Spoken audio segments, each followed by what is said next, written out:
Hello friends, ओम श्री गणेशाय नमः। आप सभी का हमारे यूट्यूब चैनल पे हार्दिक स्वागत है। कल की वीडियो में हमने बात की थी दशा माता व्रत की 7वीं कथा की। अब आइए प्रारंभ करें दशा माता व्रत की 8वीं कथा। पुराने समय की बात है। एक घर में एक जेठानी देवरानी थी। वे दोनों निसंतान थी। वे मेहनत करके पेट पालती थी। दोनों व्रत पूजन कुछ भी नहीं करती थी। एक दिन दोनों प्रातःकाल गांव में आग लेने गई। उस दिन गांव में दशा माता का पूजन था, इसलिए उन्हें किसी के यहाँ से भी आग नहीं मिली। आग न मिलने पर जेठानी देवरानी से बोली, आज हम दोनों का भी व्रत रहेगा। शाम को आग मिलने पर ही रसोई बनाकर भोजन करेंगी। शाम हो जाने पर जेठानी अपनी पड़ोसन के यहाँ से आग लेने गई। पड़ोसन ने उसे आदर पूर्वक बैठाया। जेठानी ने पड़ोसन से पूछा, दशा माता का पूजन करने से क्या होता है? पड़ोसन ने बताया कि जिस बात की इच्छा करके डोरा लिया जाता है वह इच्छा पूर्ण हो जाती है। जेठानी यह सुनकर पड़ोसन से बोली, अगली बार जब डोरा लेना हो तो मुझे बताना, मैं भी डोरा लूंगी। जेठानी जैसे ही आग लेकर घर से बाहर आई तो उसे गाय चरकर आती दिखाई दी। ग्वाला पीछे आ रहा था। उसके कंधे पर एक बछड़ा था और गाय बछड़े को चाटते हुए चल रही थी। पड़ोसन ने ग्वाले से पूछा, तुम्हारी गाय के पहली बार प्रसव हुआ है क्या? ग्वाले ने बताया कि हाँ। पड़ोसन ने फिर पूछा, गाय ने बछड़ा दिया या बछिया? ग्वाला बोला, बछड़ा है। यह जानकर जेठानी से पड़ोसन ने कहा कि घर जाकर दशा माता का डोरा ले लो। 9 दिन तक व्रत रखकर कथा सुनना। 10वें दिन सिर सहित स्नान करके पूजन करना। दशा माता चाहेंगी तो 10 दिन के भीतर ही तुम्हारी मनोकामना पूर्ण हो जाएगी। जेठानी ने घर जाकर सारी बातें देवरानी को बताई। दोनों ने दशा माता से मनौती मांगी, यदि हम दोनों की संतान होगी तो हम सुहागनों को न्योता देंगे। दोनों ने दशा माता का डोरा लिया। दशा माता की कृपा से डोरे की पूजा से पहले ही दोनों देवरानी जेठानी गर्भवती हो गई। 9 महीने 9 दिन के बाद दोनों के यहाँ 2 लड़कों ने जन्म लिया।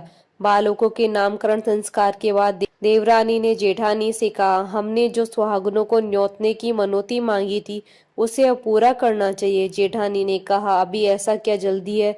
जब लड़कों का अन्नप्राशन संस्कार होगा तब सुहागनों को न्योता देंगे।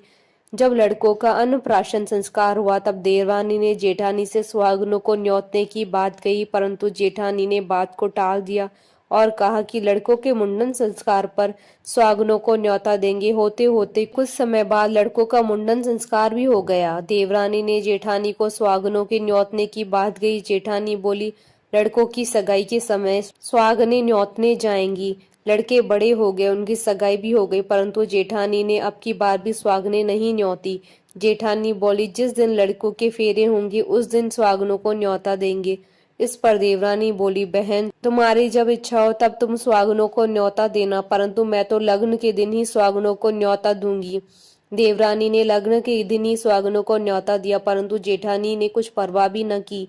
लग्न के बाद मात्र का पूजन करके दोनों दूल्हे बारात सजाकर बैंड बाजे सहित बिहाने चले गए। देवरानी के बेटे का विवाह बड़े धूमधाम से सुकुशल पूर्ण हुआ, परंतु जेठानी ने सुहागनों को न्योता नहीं दिया था, इसलिए दशा माता ठीक फेरों के समय से उसे उठाकर ले गई। दूल्हे के सहसा गायब हो जाने के कारण वर कन्या दोनों में हाहाकार मच गई। उनकी बारात खाली हाथ घर लौट कर आई, परंतु लड़की की माता बड़े संकट में पड़ गई। इस अधब्याही लड़की से कौन विवाह करेगा?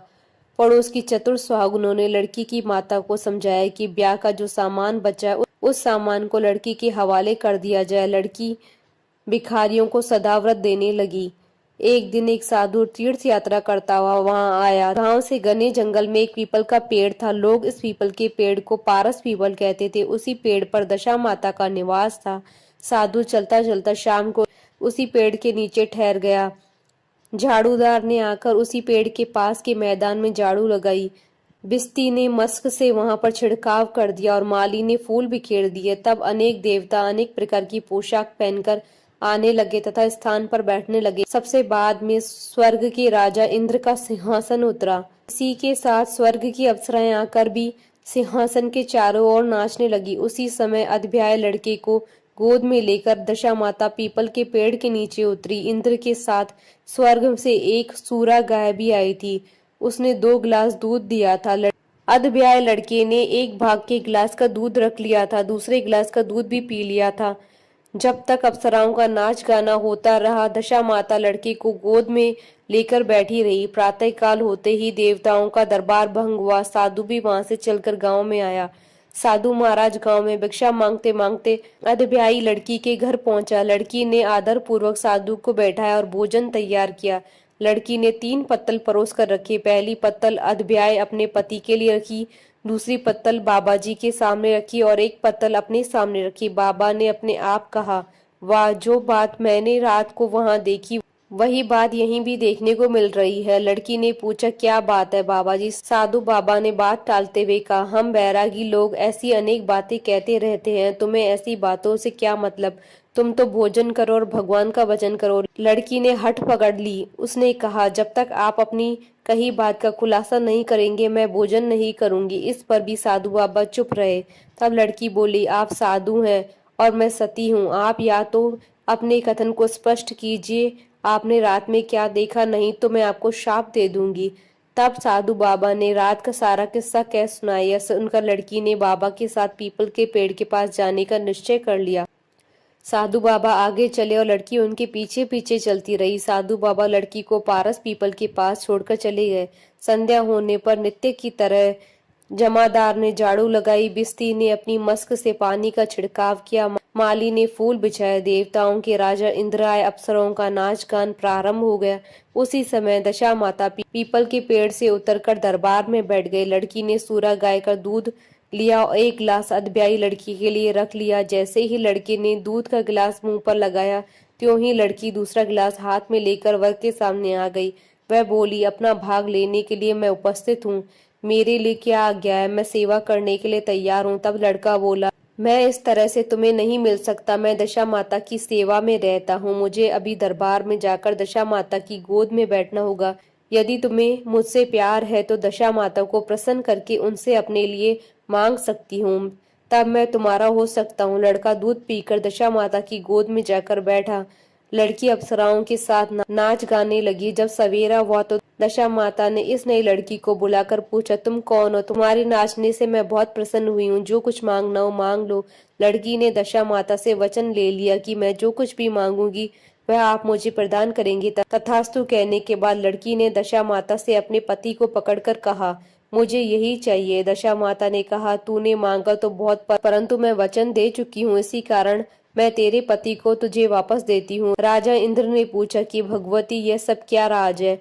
मैं इस राज को जानना चाहता हूँ। तब दशा माता ने बताया कि यह लड़का मेरे वरदान से ही प्राप्त हुआ है और उसकी माता ने मनौती मांगी थी कि लड़का पैदा होने पर सुहागनों को न्योता दूंगी, परंतु उसने अभी तक अपना वचन पूरा नहीं किया। इस कारण मैं इस लड़के को विवाह मंडप से उठा लाई थी। यह लड़की उसकी अध्यायी पत्नी और पतिव्रता है। पतिव्रता होने के कारण यह देव समाज में पहुंचकर मुझसे अपना पति मांग रही है। दशा माता के ऐसे वचन सुनकर इंद्र सहित सब देवताओं ने वर वधू के ऊपर पुष्प की वर्षा की। तब तक साधु बाबा भी वहां पर आ गए। साधु बाबा दूल्हा और दुल्हन को साथ लेकर गांव की ओर चल पड़े।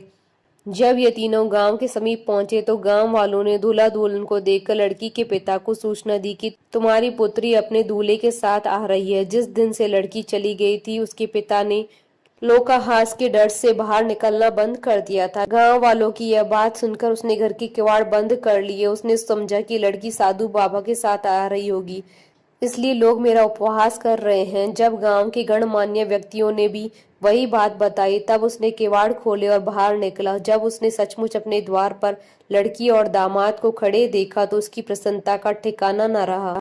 लड़की के पिता ने इस खुशी के मौके पर बहुत दान पुण्य किया और फिर से विवाह की तैयारियां की। लड़की ने अपनी माता से कहा कि इस तरह से विवाह नहीं होगा, पहले दूल्हे की माता सुहागनों को न्योता देकर बारात लेकर आए, तब भी विवाह के नेक पूरे किए जाएं। लड़की के पिता ने लड़के के घर खबर भेजी। लड़के की मां ने पहले सुहागनों को न्योता दिया, तब बारात चली। बड़ी धूमधाम से विवाह हुआ। वर वधू दोनों अपने घर पर आ गए। वधू की खुशी में लड़की की माता ने दोबारा सुहागनों को न्योता दिया। उसी समय से विवाह के दिन वर के घर सुहागनों को न्योतने की प्रथा चली आ रही है। दशा माता ने जिस तरह सती की दशा बदली वैसे वह सब पर कल्याण करे। बोलिए दशा माता की जय। आशा करती हूँ कि आपको दशा माता व्रत की 8वीं कथा का ये वीडियो पसंद आया होगा, तो आप इस वीडियो को अधिक से अधिक लाइक और शेयर कीजिएगा ताकि सभी भक्तों को इस वीडियो का लाभ प्राप्त हो सके। आप हमारे चैनल को सब्सक्राइब जरूर कीजिएगा अगर अब तक नहीं किया है तो, ताकि आप और हम कनेक्टेड रहें। साथ ही प्रेस करना ना भूलिएगा बेल आइकन को, जिससे नए वीडियो से रिलेटेड नोटिफिकेशन आपको तुरंत प्राप्त हो सके। ओम श्री गणेशाय नमः।